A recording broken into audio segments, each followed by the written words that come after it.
Hoje é dia 15 de novembro do ano 2018. É uma quinta-feira. Estamos perto de 18 horas.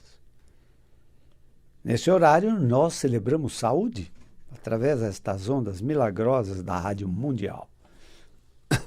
Eu sou o Dr. Rui Mercúrio. Boa noite. Nós, como médicos, conduzimos os destinos de nossa clínica das doenças ou transtornos musculoesqueléticos. Doença dos ossos, músculos, tendões, vasos, nervos ou articulações. Excluindo doenças mais raras do nosso esqueleto, como osteomielite, ou infecção dos ossos, tuberculose óssea, ou tumores dos ossos ou dos músculos,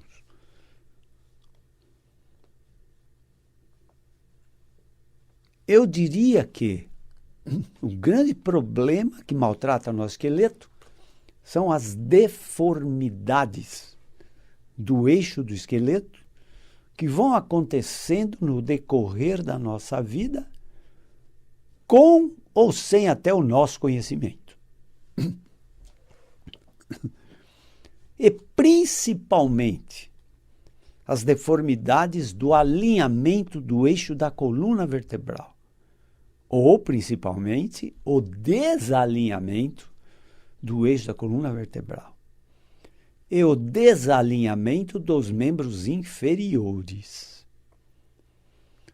principalmente na altura dos joelhos, uma deformidade em valgum, que é a deformidade em X das pernas, e uma deformidade em varum, que é a deformidade em arco das pernas, vulgarmente chamada de perna de cowboy. Em geral, as crianças, até 2 aninhos de idade, começam a andar perto de 1 ano, quando elas começam a pôr a carga, o seu peso, em cima do esqueleto, elas podem desenvolver um geno valgum por problema de pés chatos, né? E, em geral, o tratamento dos pés chatos visa, às vezes, não propriamente a formação do arco do pé, mas especialmente visa recuperar ou manter o alinhamento das pernas, para que não se deformem nem X, nem perna de cowboy. Entenderam? Essas deformidades podem ocorrer na 3ª ou 4ª idade, né? E elas ocorrem como doenças adquiridas. Ao carregar muito peso, ao sobrecarregar nosso esqueleto às vezes, com o nosso próprio peso, com obesidade, nós vamos deformando o eixo vertebral da coluna e vamos deformando o alinhamento de nossas pernas, dos membros inferiores. Essas deformidades, elas, em geral, elas são progressivas, elas são somatórias. E uma vez instaladas essas deformidades, é muito pouco provável que elas se resolvam sem o concurso médico, sem o tratamento médico. Entenderam? Então, para que vocês possam entender melhor, imaginemos 2 eixos na coluna. Um eixo chamado sagital, que divide a coluna em 2 metades. Uma metade esquerda e uma metade direita. Você olhando de trás, né? A cifose, que é um desvio do eixo vertebral, é o corcunda, né? O vulgarmente conhecido como corcunda. Nós médicos chamamos de dorso curvo ou cifose dorsal. A curva ao contrário, né? Que ela é convexa para frente, né? Ela se chama lordose. Nós temos duas lordoses importantes. A lordose cervical do pescoço, né? E a lordose lombar, da região lombar. Entendeu? Existe uma lordose fisiológica para o pescoço e para a lombar. Existe uma lordose e uma cifose fisiológica para a região dorsal. Entende? Mas a acentuação de tais curvas é prejuízo, é aumento do desvio. Isso rouba a altura do tronco. Então nós baixamos de altura, entende? E nos deformamos, entende? Com mais corcunda e mais lordose. Não bastasse o aspecto feio, a má postura que isso acarreta, esses desvios vertebrais estreitam o canal da coluna e maltratam os discos intervertebrais. Entende? E nós temos desvios no outro plano, chamado frontal. O plano frontal é o plano que divide a coluna em duas metades também, só que agora uma metade é anterior e uma metade é posterior. Então, olhando de trás, são as escolioses, ou desvios do eixo da coluna no plano frontal. Em verdade, tanto a cifose lordose como as escolioses, elas não são bidimensionais, elas não estão deformadas num plano só. Em geral, elas são tridimensionais. Então, eu diria que as escolioses são as projeções das curvas no plano frontal. Entenderam? Entenderam? Porque elas são mais ou menos espiraladas. E não tão simplesmente num plano só. Entenderam? Porque as vértebras, elas se deformam no sentido também da torção. Da torção. Tanto que nas escolioses, nós podemos ter costelas de uma metade mais avançadas e costelas de outra metade mais deprimidas, mais afundadas. Entenderam? Entenderam? Porque isso depende de rotação de vértebra, que também é uma deformidade, né? Então, essas assimetrias do esqueleto do tronco têm que ser atendidas, acudidas pelo médico, pelo ortopedista, pelo cirurgião de coluna, que está afeito a essas deformidades e sabe como lidar com elas, porque elas são progressivas, entenderam? Na menina, essas deformidades são realmente trágicas, porque deformam o tronco, deformam a beleza, a escultura do corpo feminino, né? As mamas se desnivelam, entende? A bacia se desnivela, uma parte da cintura fica mais alta, está mais baixa, entendeu? Então, é importante tais curvas em geral, né? O mais comum é que elas podem acontecer na época da puberdade, na época do amadurecimento, né? Quando a criança deixa a sua adolescência, né? Para a fase adulta, né? Quando os hormônios sexuais começam a se manifestar, entenderam? Então dá um estirão de crescimento.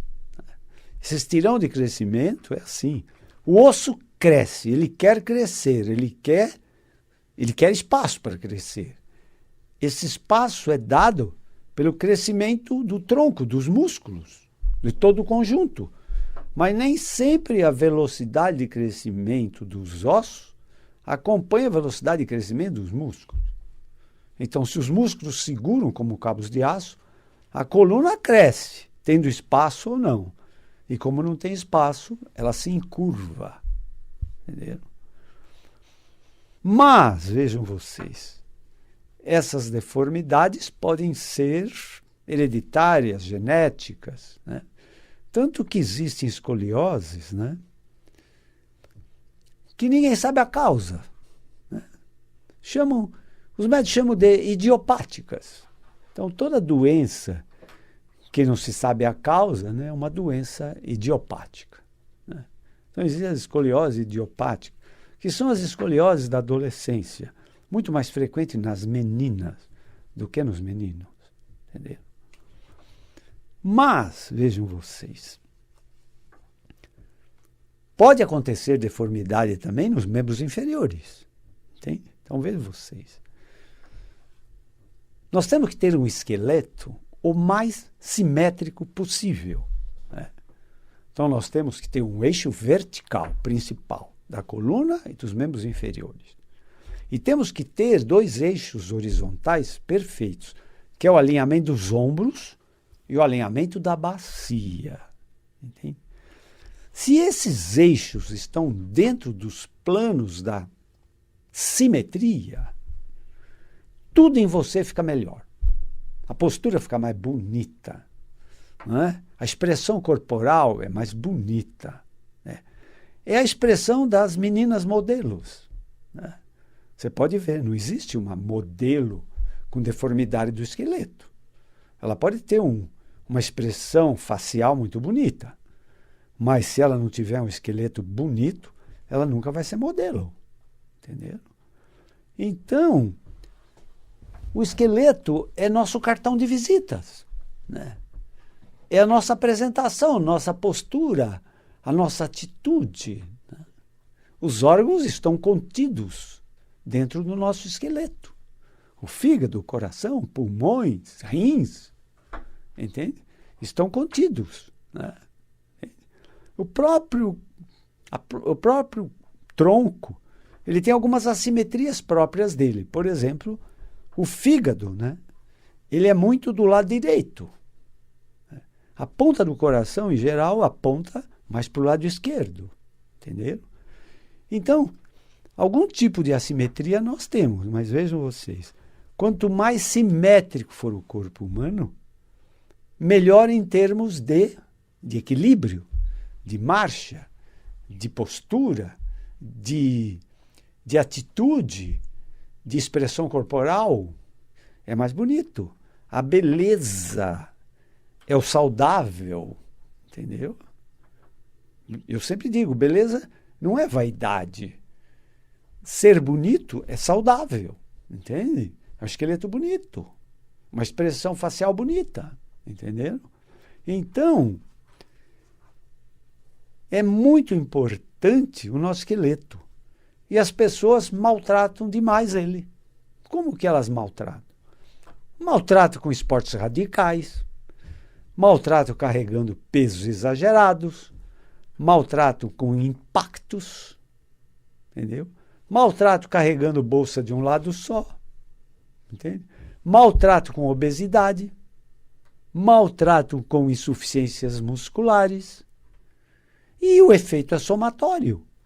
Esses maltratos vão se somando. Eu digo assim, vão se somando. E um dia a casa cai. Entenderam? Então, vejam vocês, se culpa muito o avançar da idade com o problema do esqueleto. De fato, o avançar da idade nos deixa um pouco menos elásticos, né? Há uma tendência de um certo desequilíbrio, entende? Entende? Mas, vejam vocês, nós temos mecanismos de compensação que podemos lançar mão para evitar desastres, né? Eu sempre digo, nós somos esmagados todo dia, 24 horas por dia, pela ação da força da gravidade. O nosso próprio peso nos esmaga para baixo. Por isso que a tendência do ser humano é perder a altura no decorrer da sua vida. Entende? Então, isso não é o ideal. Perder a altura é uma deformidade. Entende? Ter um ombro mais alto que o outro é uma deformidade. Ter uma bacia assimétrica em que uma cintura é mais alta que a outra é uma deformidade. Deformidade não é natural. É doença. Entenderam? E essas deformidades deformam o canal da coluna por onde passam raízes nervosas. Então, como disse, excluindo doenças raras, como osteomielite, infecção dos ossos, tuberculose óssea, tumores, o grande problema de sofrimento de coluna e dos joelhos e dos membros inferiores se chama deformidade. Então seria o problema da causa. A dor e a incapacidade que decorrem é o efeito, é a consequência. Entendeu? E o que fazem os analgésicos, anti-inflamatórios e miorrelaxantes? Eles tratam da consequência, eles não tratam da causa. Entenderam? Por isso que os analgésicos, anti-inflamatórios, miorrelaxantes, para problemas de deformidade da coluna ou das pernas, são paliativos. Entende? São paliativos. Não funcionam. Tem efeito muito curto. Entenderam? A pessoa chega no meu consultório e diz: já tomei todos os analgésicos anti-inflamatórios. Não adianta me receitar isso. Não, eu falo, não receito isso. Porque o outro que veio aqui já disse isso que você está me dizendo. Ele já tomou tudo. E não funciona, ele sabe que não funciona. Entendeu? Agora, que papel então tem os anti-inflamatórios, analgésicos e miorrelaxantes nessas deformidades, nessas crises de coluna? De fato, às vezes a dor é tão violenta, né? Nós atendemos pessoas que referem dores absurdas, né? Absurdas. Né? Elas comparam com dor de parto, ou com dor de pedra no rim, ou pedra na vesícula, entenderam? Com as crises de coluna, entende? E as dores são atrozes, são absurdas, são gigantescas. Né? Então vejam vocês, a causa, às vezes, está na deformidade, entende? E as pessoas acham que a causa é a dor. Não, a dor nunca é a causa, nunca, para doença nenhuma. A dor é sempre consequência. A dor é o aviso, é o alarme, é a sirene que toca avisando que algum problema está acontecendo com o teu corpo. Entenderam? Não queira apagar a dor. E a mesma coisa eu digo em relação à febre. A febre não é a doença em si. Não, a febre é consequência. Então não adianta tomar um antitérmico, entendeu? Para baixar a febre. Não. Tem que saber qual é a causa da febre. Depois sim, aí você quer amenizar o quadro, dá um antitérmico, dá uma baixada da febre para dar um certo conforto, mesmo que passageiro. Entende? A dor idem. Né? Às vezes a dor é tão violenta que eu sou obrigado a dar um analgésico, anti-inflamatório, alguma coisa eu tenho que fazer. Pelo menos para conversar com o paciente. Ou então, pelo menos para mandá-lo para um tubo de ressonância magnética, para fazer um diagnóstico de imagem. Entenderam?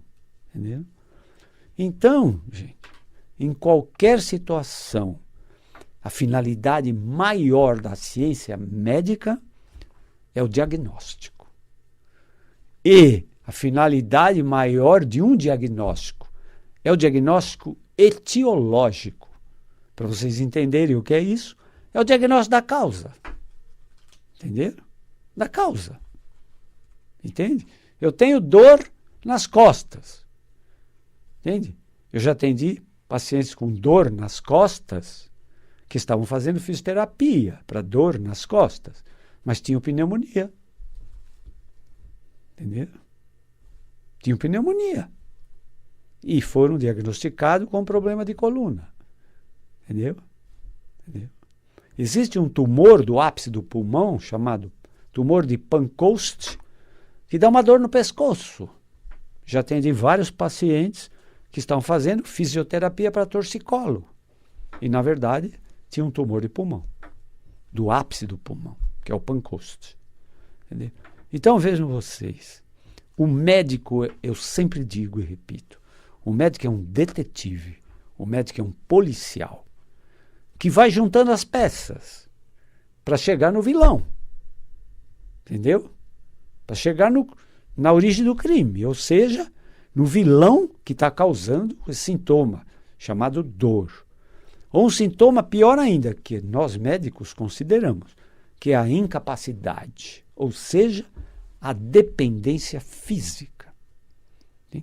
E a primeira coisa que a deformidade causa, não só a dor, nem a incapacidade, é a perda do equilíbrio. É por isso que nas deformidades, com dor, perda de equilíbrio, o paciente busca a bengala, que é outro apoio. Ele está caindo, ele precisa de bengala, o terceiro apoio.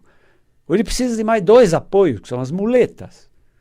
Ou ele precisa de mais 4 apoios, que são os andadores. Ou na tragédia maior do problema, ele vai para a cadeira de rodas. Entenderam? Então, gente, vejam vocês. Não culpem a idade avançada por todas essas mazelas do nosso esqueleto. Ah, isso é da idade, isso é assim mesmo. Ah, na idade avançada nós temos que sofrer as consequências. Negativo. Negativo. Entendeu? Não. Você vai pagar no futuro o mau uso que você fez da sua saúde, do seu esqueleto, por exemplo. Entenderam? Ah, eu pratico esportes radicais, eu faço bike cross bike, ou motocross, você entende? Tudo bem, que bonito, né? É bonito enxergar, ver isso na televisão, ou então pessoalmente, mas esses impactos absurdos, eles vão ter um efeito futuro, e às vezes num futuro não tão distante, não, entendeu? E vão causar lesões muito graves, que vão tornar você um incapaz, um dependente, para qualquer coisa, para tomar um banho, para ir para a mesa, almoçar, entenderam? E o que acontece então? Essas dores e essa incapacidade geram em você um transtorno mental chamado depressão. Entende? Por quê? Porque agora você está limitado. E limitação é muito grave para a nossa natureza. Entendeu? O que a justiça faz? Manda os criminosos para a prisão. O que é a prisão? É uma limitação de liberdade. Entenderam? E isso é muito grave. Hein? Tirar a liberdade de um ser humano de se movimentar, de ir e vir. Entende? Então, essa limitação do esqueleto é uma prisão que limita você, os teus movimentos, tua independência física. Precisa ser atendida. Esse é o nosso dia a dia, entende? E nós tentamos resolver isso com alongamento, com aulas de educação física, com aulas de ginástica, com fortalecimentos musculares, com educação alimentar, com educação física, com educação até emocional. Sim, eu sempre digo, eu não sou ortopedista, psicólogo. Eu sou um psicólogo ortopedista, entenderam? Mas, hoje o nosso tempo aqui está se esgotando. Então, a nossa jornada de hoje está terminando. Tomás já fez sinal e meu tempo já se foi. Entendeu? Se quiserem conhecer o meu trabalho como médico, eu tenho uma clínica médica na Avenida Pacaembu, em São Paulo, número 1024, 1024. O telefone de minha clínica é o 11, código 11, 3661-4243. Código 11, 3661-4243. Aqui nós sempre estamos falando de saúde e doença, entende? Mas para que vocês sejam muito felizes, vocês precisam ter saúde. Então, desejo a todos muita saúde. Até a próxima jornada, neste horário de quinta-feira, às 18 horas, aqui nas Ondas Milagrosas da Rádio Mundial. Até lá!